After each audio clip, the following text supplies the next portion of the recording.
안녕하십니까. 미디어와 유튜브 리터러시 10주차 2교시 수업 시작하겠습니다.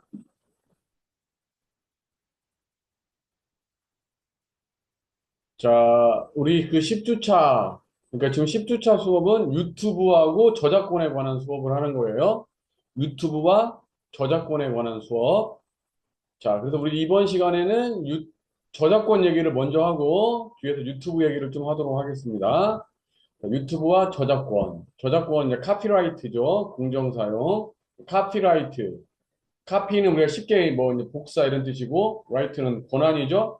그러니까 복사할 권한. 복사할 권한은 그 누구한테 있어요? 저작권자에게만 있다라는 뜻이죠. 만든 사람. 그것을 만든 사람한테만 있는 권한이 카피라이트다. 저작권이다. 그렇게 이해를 하시면 됩니다. 네. 저작권은 자, 내 창작물은 내 것이다.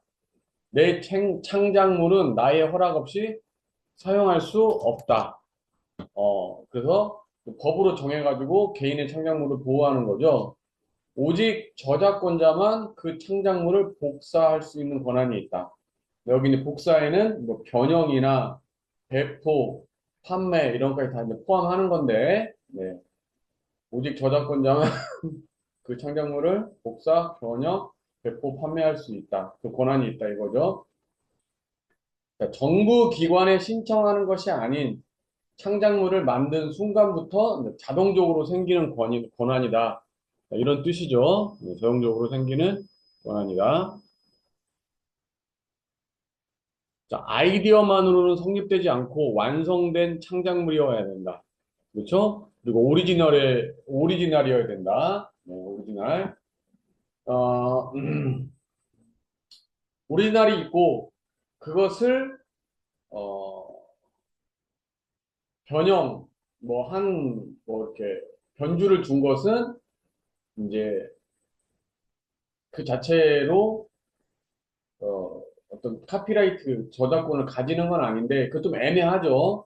오리지널만이 이제 저작권을 온전히 다 가질 수 있다. 그리고 내가 무슨 생각을 했었는데 그 무슨 생각을 또는 뭐 적었다고 하더라도 그런 아이디어만으로는 성립하지 않습니다. 성립하지 않고 완성된 창작물이어야지만 저작권을 인정받을 수 있다. 네. 저작권에 대한 몇 오해. 자, 수익이 없는데 제가 이제 예를 들어서 남의 거를 갖다가 썼어요. 그 사람이 허락 없이.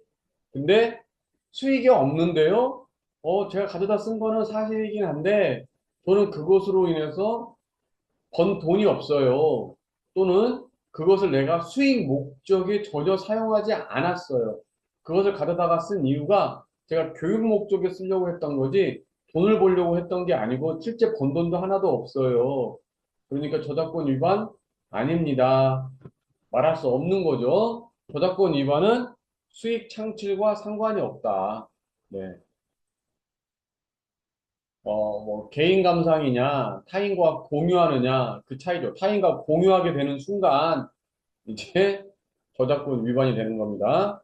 불특정 다수에 대한 저작권 위반이에요.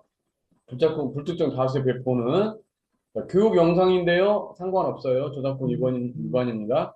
제가 출처를 남겼는데요. 네, 저작권 위반입니다. 저작권 위반. 네. 어, 다 저작권 위반이에요. 네. 사용했는데 유튜브에서 수익이 창출되었던데요. 그러니까 제가 어, 남의 걸 가져다가 썼어요. 썼는데 유튜브에서 저한테 돈을 줬어요. 그 뜻은 저작권 문제가 아무 문제가 없으니까 유튜브 회사에서 저에게 돈을 준 거 아닙니까? 라고 생각할 수도 있겠지만 그건 다 그냥 자신만의 생각이에요. 저작권 문제가 없으니까 유튜브가 돈을 줬겠지 하는 생각은 오해입니다. 나중에 다 문제가 될 수 있어요. 그러니까 내가 어떤 특정한 사람의 영상물을 계속 가져가서 제가 유튜브에 썼어요. 근데 제 채널이 좀 많이 인기를 얻었고 제가 그래서 돈을 예를 들어서 1,000만 원을 벌었다고 치면 그 이제 원 저작권자가 그걸 나중에 알아서 저한테 소송을 거는 거예요. 그래서 소송을 걸었을 때 이제 그때 이제 문제가 판결이 나는 거죠. 네. 그래서 재판관이 예를 들어서 너의 이익의 뭐 80%를 또는 90%를 아니면 전부를 그 사람에게 줘라. 또는 그 이상이 될 수도 있어요. 내가 번 이익은 뭐 1,000만 원인데 그 상대방이 예를 들어서 어, 뭐 자신은 그 1,000만 원보다도 더 큰 손해를 봤다고 했을 때 또 그렇게 판결을 내리면은 또 그것까지 또 이제 물어줘야 되는 거죠. 그러다 보니까 저작권자는 예를 들어서 이제 그런 소송으로 가기 전에 저랑 협상을 하는 거죠. 야, 네가 번 이득이 얼마야? 1,000만 원이야? 그러면 나한테 예를 들어 800만 원을 줘. 또 어떤 사람은 뭐 500만 원을 주고 그 채널을 나한테 넘겨. 뭐 이런 식으로 한다랄지. 그러면 나는 그 사람 영상물을 가져다 썼지만 그 사람은 허락을 받지 않았다는 이유만으로 제가 그동안 여러 노력을 들여서 수익을 창출했는데 그 수익의 어떤 창출된 수익의 거의 대부분을 원 저작권자한테 다 갖다 줘야 될 수밖에 없는 그런 상황이 생길 수 있는 거죠. 그래서 유튜브 회사에서 나에게 이익을 어떤 돈을 준 것이 수익금을 준 것이 유튜브 회사에서 알아서 해봤는데 다 문제가 없으니까 나한테 돈을 준 거 아니야? 라고 생각할 수 있는데 그거 다 잘못된 생각이라는 것입니다. 네.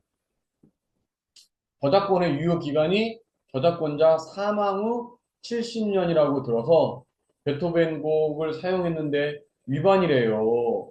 뭡니까?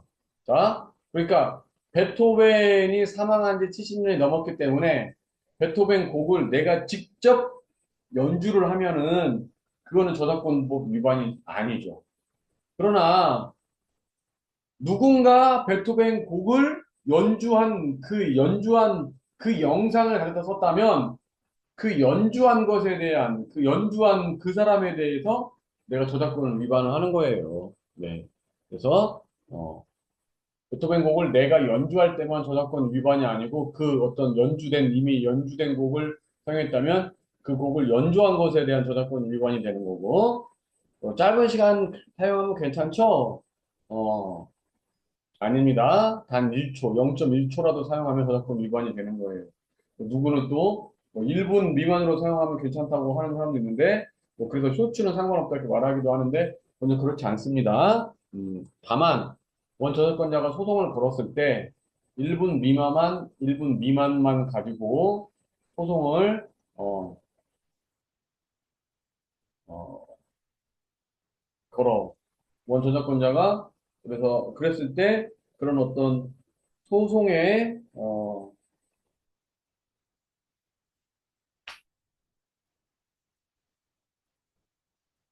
소송에 이제 휘말리게 되는 거죠. 소송에 휘말리게 되는 거고, 어,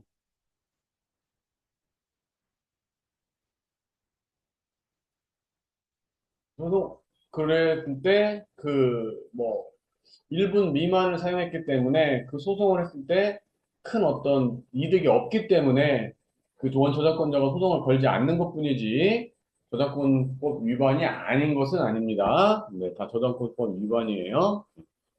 그러니까 저작권자가 저작권 침해를 이제 알림을 받는다. 내가 어떤 저작권자예요. 근데 내 저작권 침해를 받았다는 것을 내가 누군가 알려줬어요. 그러면 뭐 그 사람들이 바로 야, 너 왜 나의 허락도 없이 나의 저작권을 침해했어? 왜 내 영상물을 나의 창작물을 갖다 썼어? 이렇게 말하는 사람도 있겠지만 그렇지 않은 사람도 많이 있는 거예요. 일단은 뭐 하는 겁니까? 두고 보는 거죠. 두고 보고 또는 뭐 영상을 차단한다거나 야, 뭐 그거 네 거 영상 아닌데 왜 네 맘대로 썼어? 내 거잖아. 너한테 허락도 안 받고. 야, 너 빨리 차단해. 이렇게 할 수도 있고 또는 소유권을 주장할 수도 있겠죠. 소유권. 야, 그거 네 거 아니잖아. 내 거잖아. 너 얼마 벌었어? 야, 네가 번 곳에 80%를 나에게 내라. 그러면 내가 그냥 허락, 따로 문제 삼지 않을게. 이렇게 하는 거죠. 또는 뭐 나는 돈 같은 건 상관없어. 네가 내 걸 썼다는 것에 대해서 나는 기분이 나빠. 그리고 이제 뭐 그 영상이나 채널을 삭제해. 또는 이제 유튜브 회사에 저작권법 위반이니까 나는 원 저작권자로서 영상이나 채널을 삭제하는 걸 원합니다. 그렇게 해서 이제 유튜브에서 일방적으로 또 삭제할 수도 있는 거고요. 자, 그래서, 아, 사실은 저도 이제 지금, 음, 그, 일부 창작물을 제가 지금 어떤 회사와 연결해서 지금 제가 만들고 있는데, 이 저작권에 대해서, 사실은 그 회사와 심도 높게 또 얘기를 했어요. 저도 이제 공부를 해봤기 때문에 알잖아요. 그래서, 어, 이게 이제 또 걱정이 되는데, 또 이제 그 회사에서는, 그 표준계약서가 있거든요. 표준계약서에는, 일단 저작권법 위반으로 해서 문제가 생겼을 경우에는, 어, 일단은 저 같은 경우는 좀 컨텐츠를 만들고 있는 사람이 일단 모든 책임을 져야 된다. 뭐 이런 문구가 제가 계약서에 보니까 있더라고요. 그래서 제가 이제, 이 부분은 나로서는 받아들이기 어려운 부분이다. 그랬더니 그 회사에서는 논의를 해보겠다. 근데 우리 이 계약서가 사실은 이제 표준 계약서고 나뿐만 아니라 다른 모든 사람들에게도 똑같은 계약서가 제시되었기 때문에 본인들 입장에서도 사실은 어, 이거 바꾸기가 어렵다. 그래서 저도 이제 개인적으로 또 알아봤죠. 근데 회사에서 저작권을 위반했을 때 그 책임은 어떤 컨텐츠를 만드는 저에게 주는 것이 너무나 당연한 거고, 당연하다고. 그래서 그 저작권을 다 일일이 남의 어떤 저는 이제 영상 갖다 쓰는 건 아니고 이제 글을 갖다 쓰는 건데 그 글을 갖다 쓸 때마다 다 일일이 허락을 받아야 되는 것이 이제 원칙인데 실제 그렇게 하지 않고 아주 짧은 문구를 갖다 쓰는 것은 어 그러니까 원 책에 있어서 뭐 제가 사실 갖다 쓰는 것은 뭐 한 200분의 1, 300분의 1만 갖다 쓰는 거죠. 한 책에 있어서. 그 책이 예를 들어서 200, 300페이지라면 저는 그 책의 한 페이지도 아니죠. 뭐 예를 들어 200페이지다. 그런데 저는 그 책이 한 페이지도 아니고 또 한 반쪽을 갖다 쓰는 거예요. 그러면 400분의 1이잖아요. 그러니까 내가 이제 그 책의 400분의 1을 갖다 쓰는 거죠. 근데 이제 그런 책, 그런 내용들이 많은 거죠. 그러니까 책을 쓰다 보면은 사실은 뭐제 얘기만 쓸 수 있는 게 아니라 또 권위 있는 사람들의 내용을 이렇게 발언을 이제 인용해서 쓸 수밖에 없는 거니까. 근데 이제 출판사 측에서는 뭐 그 정도는 관리를 지금까지 해왔기 때문에 그걸 다 일일이 허락을 받기도 상당히 쉬운 일이 아니다. 뭐 이렇게 또 얘기를 그런 식으로 얘기를 해서 문구는 그렇게 쓰여 있지만 일단 혹시나 그런 문제가 저작권법 위반 문제가 생기면 같이 우리가 대처하도록 노력합시다 이렇게 해서 이제 일단 뭐 구두로만 했죠. 하고 이제 마무리가 되었는데 실제 이제 어, 저도 이제 재봉 교재를 많이 만들었지만 이렇게 출판사로 해서 금액이 딱 나와가지고 그러니까 이렇게 책이 나오는 경우는 이제 처음이라서 뭐 사실 한편으로는 좀 걱정이 되기도 하고 네, 뭐 근데 뭐 제가 그 책을 가지고 돈을 벌려고 책을 쓰는 건 아니기 때문에 근데 또 이제 그 뭐 여러 가지 좀뭐 여기서 제가 이제 이 화면 이 강의상으로 말씀드릴 수 없는 여러 가지 문제가 있을 수 있다고 제가 또 알아보니까 있더라고요. 근데 이제 그게 이제 관례상으로는 문제되지 않는데 그 이제 원저작권자 또는 이제 원저작권자가 항상 또 출판사와 또 결부가 되어 있기 때문에 그 출판사에서도 문제를 삼으면은 그 문제가 될 수도 있다. 그렇죠. 여기서도 아까 마찬가지예요. 제가 10초, 뭐 5초를 썼어요. 그러면 관례적으로는 이제 그냥 문제 삼지 않는 건데 그 원저작권자가 문제를 삼아서 소송을 건다면 그 소송에 대응을 할 수밖에 없는 사실 그런 구조거든요, 현재는. 네. 그래서 하여튼 저작권 남의 창작물을 갖다 쓸 때에는 이제 좀 신중하게 써야 되겠더라고요. 네. 자, 그래서 채널주는 이제 이의 제기가 가능하고 유튜브에는 결정권자가 없어요. 그 저작권자가 결정을 하는 거예요, 다.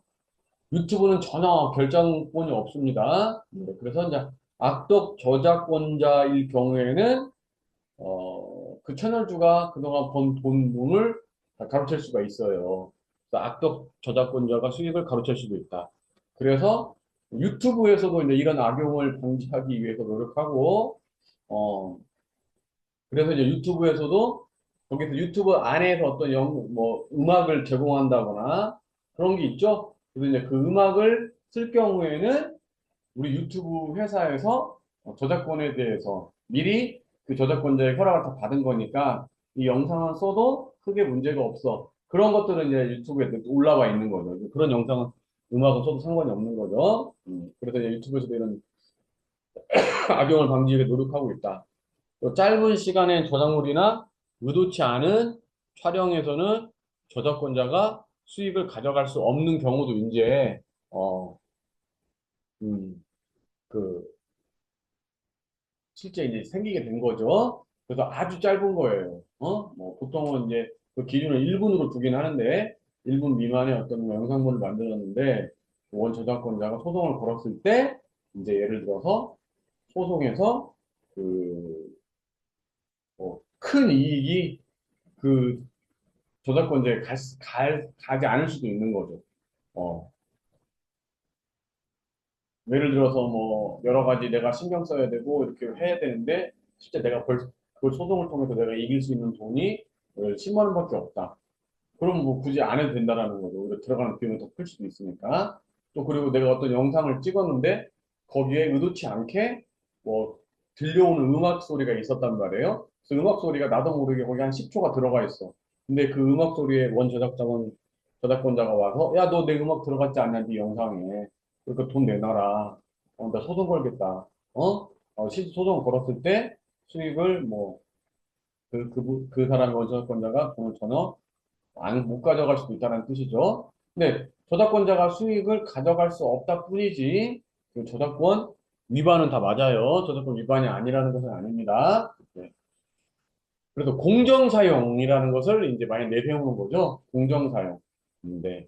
그래서 공정사용을 주장하는 사람들은, 어떤 생긴 영상, 하여튼 모든 창작물 자체가 한 개인의 창작물이 아니라 우리 공동의 창작물이다. 뭐 그런 거에서 그런 어떤 철학적 개념 위에서 또 출발을 하는 거예요.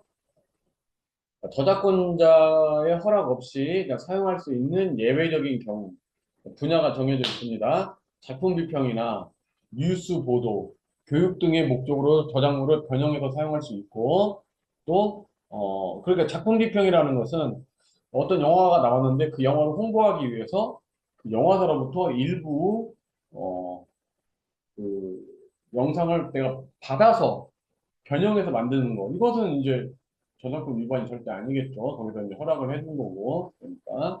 네. 자, 음. 그래서 작품 비평. 근데 이제 그렇게 이제 그거를 허락받지 않았더라도 내가 비평을 하기 위해서 영상을 갖다 쓰는 경우죠. 여기서 지금 제 이 강의에서 말씀드린 공정사용이라는 것은 그 원 제작자가 소스를 준 거는 뭐 전혀 문제가 되지 않는 거고. 근데 내가 그냥 그 어떤 영화가 나왔어. 근데 그 영화를 내가, 영화가 좀 괜찮은데 내가 비평을 좀 하고 싶어. 그래서 제 나름대로 그냥 혼자서 영상을 좀 다운받아서 비평을 하는 그런 비평물을 만들었어요. 이런 경우에는 제2의 창작물로 보는 경우가 있다. 공정소용 사용으로 보는 경우가 있다라는 거죠. 공정사용을 볼 수 있는 가능성이 높아져서 저작권 위반으로 보지 않는 경우가 좀 생긴다. 이런 뜻입니다. 네. 자, 공정사용에 가까운 경우는 짧은 시간이 짧으면 짧을수록, 그러나 뭐 법에는 시간이 정해져 있지 않아요. 1분이라고 하는 것은 관례를 말하는 거지, 뭐 법에 1분이라고 시간이 정해져 있는 것은 아닙니다. 홍보 자료로 사용할 경우, 또 설명이나 의견 등 다른 요소가 많은 경우, 이런 것은 제2의 창작물로 인정을 하는 거죠. 설명이나 의견 등 다른 요소가 많은 경우, 제2의 창작물로 인정한다. 원본 저작물과 주제가 아예 달라지면 더 좋다. 그리고 또 출처를 밝히면서 좋은 거죠. 이름이나 제목, 출판사, URL 이런 출처를 밝히면 좋다. 공정사용인지 아닌지는 유튜브가 결정하지 않습니다. 절대. 유튜브 회사에서는 그런 걸 결정하지 않아요. 자, 모든 것은 법정에서 결정된다. 모든 것은 법정에서 결정된다. 자, 이렇게까지 했고, 우리 유튜브에 대해서 간단히 한번 알아볼까요? 유튜브에 대해서 빨리빨리 한번 알아보겠습니다.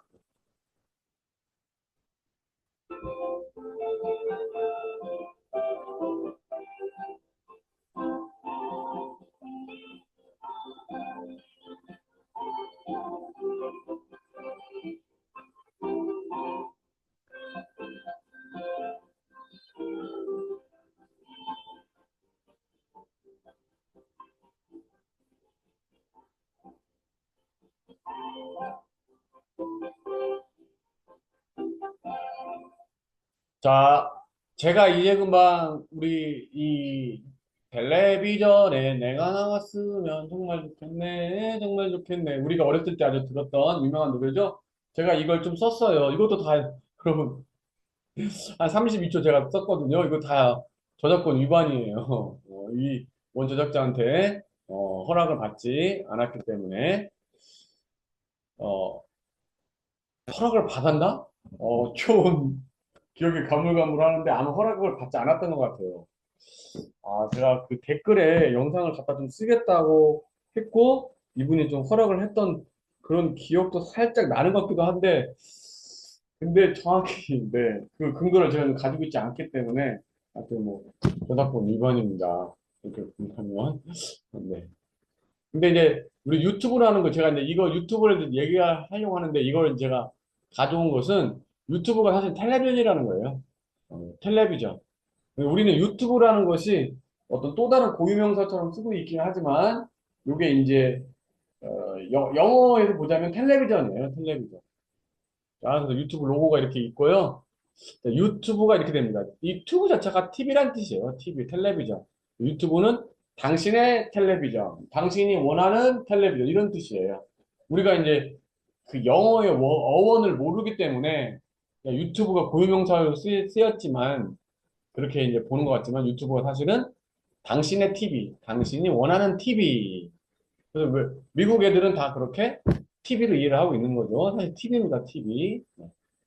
Broadcasting yourself. 당신 자신을 방송하세요라는 최초의 슬로건이 있었어요.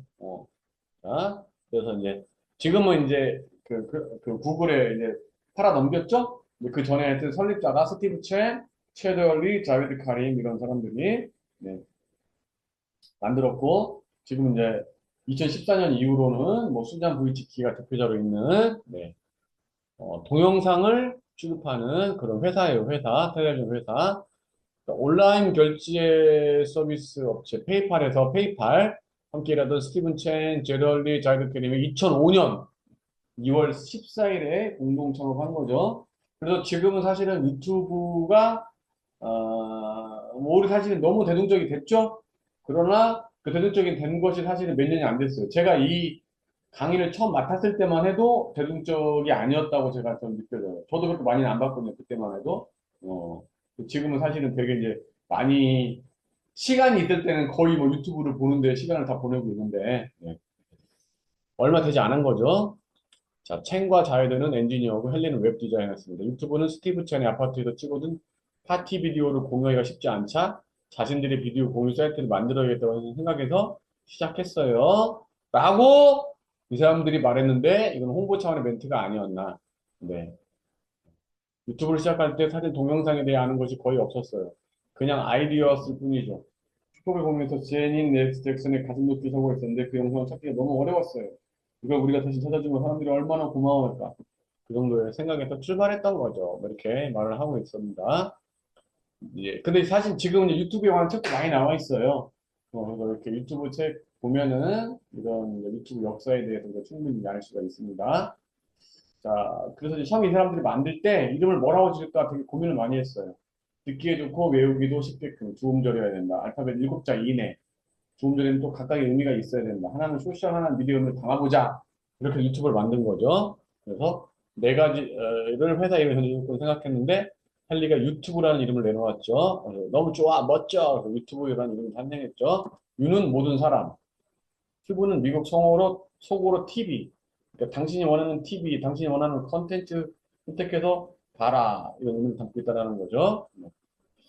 2005년 2월 14일 유튜브닷컴이라는 도메인을 획득했고 4월 23일 첫 번째 동영상을 올렸죠. 자웨드가 미국 샌디에이고 동물원에서 코끼리를 배경으로 찍어 올린 18초짜리 영상을 동물원에 나 미엣 더 주.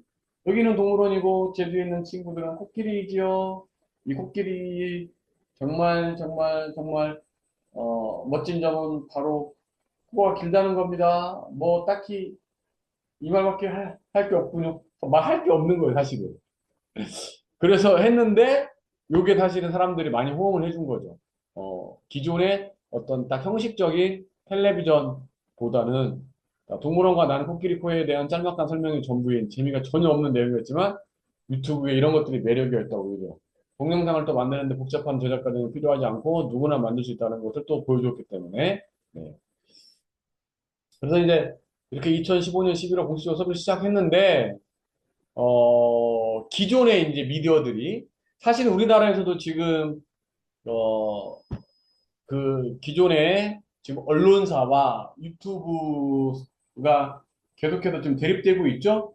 그리고 기존의 주류 지금 언론사들은 유튜브를 계속해서 무시하고 있지만 여러분 어떤 예를 들어서 사회적 이슈가 터졌을 때 여러분이 한번 보세요. 유튜브에 들어가서 보시면 물론 그 지상파 방송은 유튜브로만 하는 것이 아니고 실제 실시간 방송도 있겠지만 실제 실시간이 방송될 때도 그 유튜브를 보면은 접속자가 심한 경우에는 한 30명밖에 안 될 때가 있어요. 그 지상파 뉴스에 접속자가. 그런데 이런 유튜브 채널에 접속자는 막 20만 명, 30만 명. 지난번에 그 뭐죠? 계엄 사태가 있을 때는 막 100만 명을 돌파한 유튜브 채널도 있었잖아요. 그래서 또 그 사람들이 막 그거 놀래가지고 막 캡처해가지고 그 증거로 잠겨서 남겨놓았고 그렇게 해서 하여튼 기존의 언론사들이 계속해서 딴지를 걸고 서로 갈등을 하는데 이런 것들이 다 미국에도 있었어요. 음, 그래서 그런 부분을 보면은 자, 자 유튜브 TV에서 시청자들의 시선을 훔쳐갈 것이라 걱정하는 동시에 유튜브 컨텐츠 도둑 유튜브가 컨텐츠 도둑질을 할 것이다 이렇게 처음에는 우려도 했죠. 네. 유튜브가 컨텐츠를 도둑질할 것이다.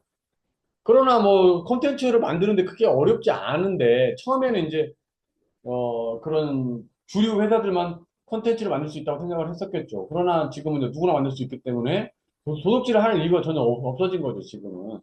자, 어,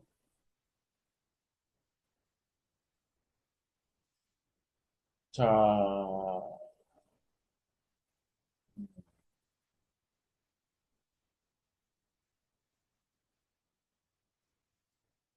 여기 보면은 이제 애완동물 묘기랄지, 재기발랄한 농담이랄지, 허리케인의 카트리나의 참상, 또 제니 잭슨의 뭐 사건, 사용자들이 업로드한 이런 거 다 업로드한 거죠. 유튜브는 점차 TV 프로그램, 영상이나 스포츠 하이라이트, 뮤직비디오 등의 사용료를 높였고 이런 영상 역시 사용자들이 직접 녹화해서 공유한 것으로 저작권 도용 문제를 일으켰습니다. 그거 갖다 쓰니까요. 그렇죠? 그래서 당시 유튜브의 최대 약점은 갖다 쓰니까 바로 저작권 침해였어요. 그래서 전통 미디어 그룹이 이를 문제 삼고 나간 거예요. 마이크로소프트의 CEO 스티븐 발머는 유튜브가 이런 저작권 문제 때문에 그건 문 닫을 거야. 이렇게 이제 말을 한 거죠. MTV를 소유하고 있는 미국의 미디어 대기업 비아컴 회장 썸너 레드스톤도 유튜브는 몇 가지 문제가 있는데 바로 다른 사람들이 상품을 이용한다는 것이다. 그들이 소송을 피하는 유일한 길은 하던 일을 중단해야 된다. 이렇게 이제 언급을 한 거죠. 비아컴은 유튜브를 상대로 저작권 침해 소송을 제기했지만 근데 이미 사람들이 유튜브를 너무 많이 보고 있었고 다 대세는 유튜브 편에 있었고요. 사전에 콘텐츠를 감시하지 않은 것과 관련해 법원이 유튜브에 책임이 없다는 판결을 내려버렸어요. 그러니까 저작권을 무조건 소송으로 가야 되는 거고 소송에서 이제 어떻게 해야 되는 거냐 이렇게 하는 건데 이제 물론 큰 기업에서 저 같은 개인을 상대로 소송을 걸어온다면 저 같은 경우는 같이 저항하기가 사실 쉽지가 않은 거죠. 근데 이때 유튜브도 뭐 개인 회사는 아니었기 때문에 같이 이제 소송에 대응을 했던 거고 법원이 이제 유튜브 책임이 없다는 판결을 내려버린 거예요. 네.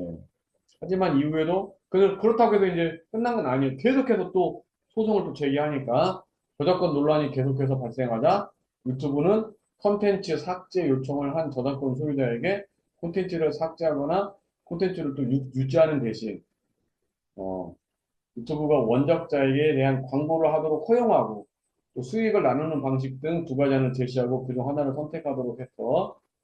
그래가지고 이제 그 서로 이제 타협을 봐버린 거죠. 타협을 범으로 해서 유튜브가 이제 그 저작권에 대한 큰 문제 없이 이제 계속 발전하게 되었고 성공을 거두게 된 거죠. 네. 음, 유튜브와 구글의 영향력 증대를 두려워하면서도 콘텐츠, 또 광고 사업의 매력적인 파트너가 될 것이라는 생각에 계단기를 두드렸던 미디어 그룹들이 유튜브의 공존을 선택하게 된 거죠. 레코드 유니버셜, 소니, EMI 등 글로벌 음원 라이센스를 가진 기업들이 디지털 음원 구매나 콘서트 및 광고 수익을 누리고 유튜브에서 레이디 가가 등 유명 가수들의 뮤직비디오를 아무런 제한 없이 즐길 수 있도록 했으며 홍보가 되는 거죠. 유튜브를 상대로 저작권 침해 소송을 제기했던 비약금 역시 유튜브와 화해하고 콘텐츠가 회사에 도움이 되는 쪽으로 시스템을 개편했어요. 유튜브 역시 독창적 저작권 보호 시스템이 콘텐츠 검증 기술을 개발해 파트너들이 그래서 우리 이제 유튜버들이 이제 파트너라고 볼 수 있는 건데 파트너들이 저작권 보호는 물론 콘텐츠를 수익할 수 있는 기반을 구축하는 식으로 이제 발전하게 된 거죠. 네. 유튜브는 초창기 저작권 침해 논란에 시달렸는데 이후 저작권 보호 시스템을 개발해서 파트너들과 공존을 모색하는 방향으로 진화하게 되었죠. 자, 유튜브가 이제 2007년 이후로 발전하게 되었는데, 정치가 있고 좀 우리나라 가수 싸이예요.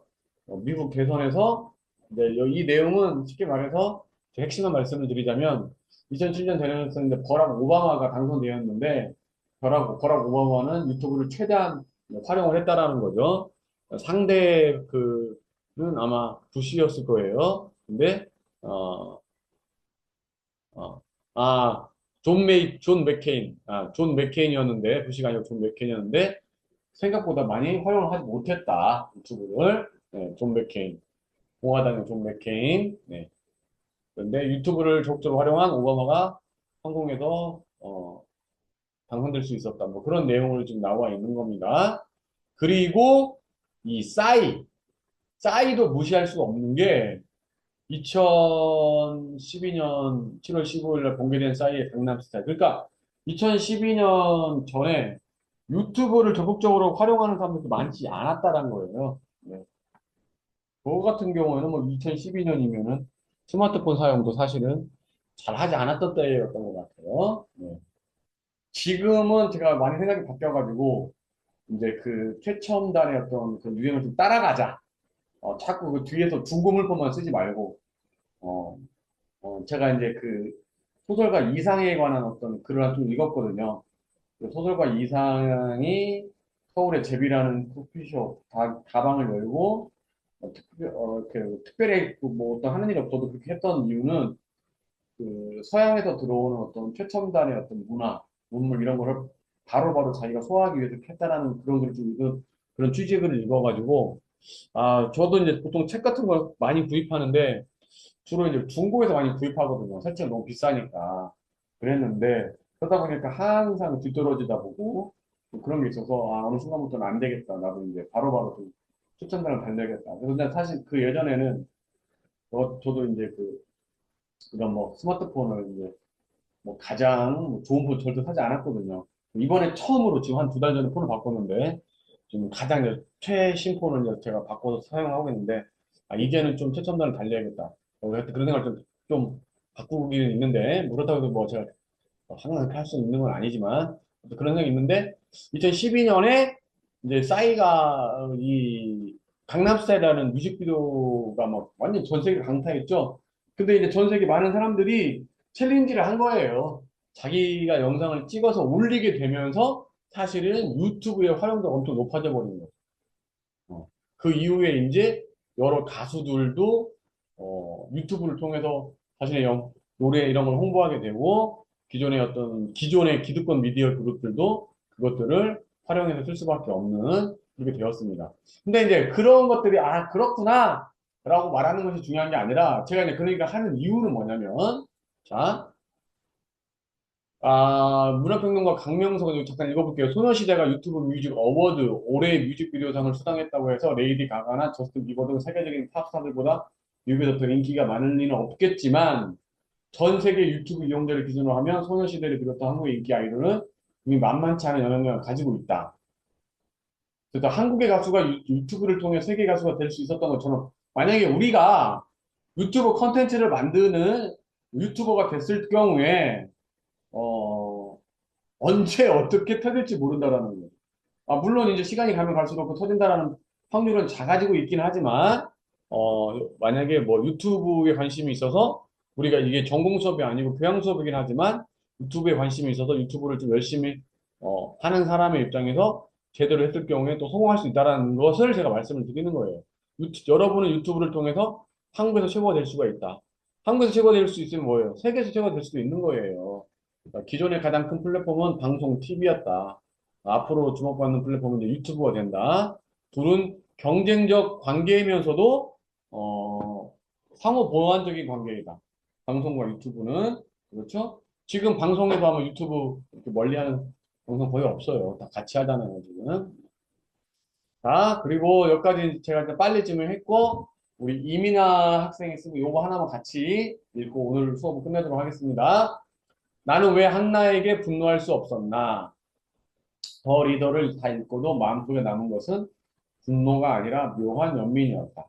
나는 한나는 전범이다. 전쟁 범죄자이다 이런 말이죠. 문명이라는 개인적인 한계가 수많은 사람들의 죽음과 고통을 낳았다는 것은 분명한 사실이다.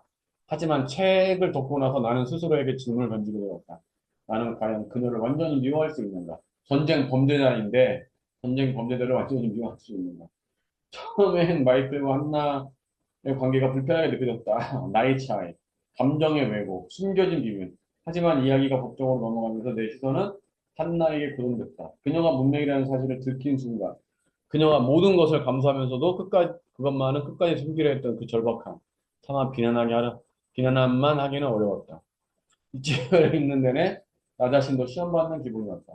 나는 누군가의 죄를 판단할 자격이 있을까? 만약 내가 한나였다면, 혹은 마이클처럼 그 비밀을 알게 되었지만 말할 수 없었다면, 나는 어떤 선택을 했을까? 용서와 책임이라는 단어가 계속 머리를 맴돌았다. 한나는 책임을 지지 않으려 했던 것이 아니라 자기만의 방식으로 책임을 받아들이고 있었던 것 같다. 녹음된 마이클의 목소리를 들으며 글을 배우는 모습, 음, 어떤 마지막에 자살하는 장면이 아니라 글을 배우는 모습 자체가 단순한 참회 이상으로 느껴졌다. 이렇게 좀 우리 이민아 학생 표현했네요. 상당히 좋은 표현이네요. 글을 배우는, 뭔가 이 배운다는 것은 재미있기도 하지만 사실은 또 고통의 순간이잖아요. 쉽지가 않은 건데, 네. 그런 것은 다 제가 참여하고 있기 때문에 이렇게 충분히 글을 배워 나갔다. 이렇게 좀 본 거네요. 단순한 참회 그 이상으로 느껴졌다. 더 리더는 나에게 죄와 용서의 경계에 대해 묻는 책이었다. 그리고 그 질문 아직도 내 안에서 끝나지 않은 채로 남아있다. 네. 여전히 고민할 사항이다.